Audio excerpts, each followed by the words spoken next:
Okay, so as far as martial arts, street fighting, self-defense, killer instincts, which is what it comes down to, I can only speak from my personal viewpoints.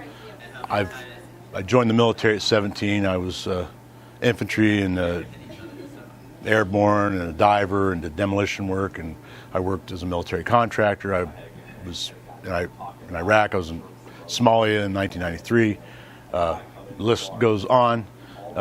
That's not to brag about my past. It's to say that I have a pretty good background of understanding and a pretty wide range of individuals I've worked with over the years, from various military and police backgrounds, criminal elements, if you want to call it that, street guys,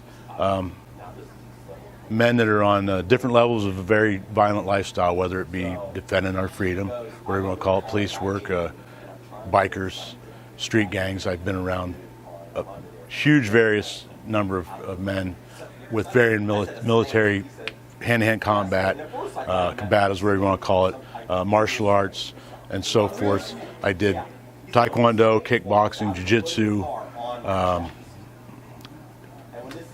just training with different guys with different backgrounds in martial arts, MMA stuff, all through the years. The first day I trained with Dave, I took my son with me, and he was about 16, 15 at the time. I was impressed immediately by what he was teaching. I understood that it was real, understood that it was valuable in surviving being attacked in the street. For my life personally, if I want to avoid fighting, which I do, I want to avoid violence, confrontation, and anything of that nature. But the fact is, it's going to happen. It does happen. I've had personal incidences where I've had to use what I've been trained in, and it's helped me de-escalate situations. It's helped me maintain my composure, where before my anger or my instinct to react violently and attack in some way, I've been able to stop that when I need to, because in our modern times and in those situations, you don't want to be arrested. You don't want to hurt somebody when you don't need to hurt them or when you're not legally allowed to hurt them.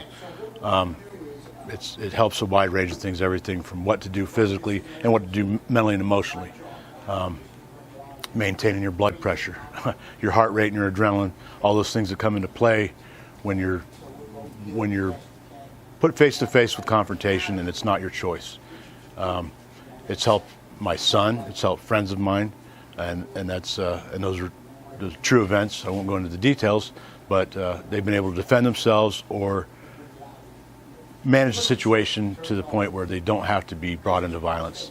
And if they have had to, they were successful. They didn't get hurt. They stopped what was going on before it went any further. With all the things I've learned over the years and all the different opinions and everybody's attitudes and all these things, none of that is involved here. It's strictly about learning how to survive and what to do and how to mentally confront it and get through it in the best way possible. So I would recommend Dave to anybody I've ever met, and I continue to do so.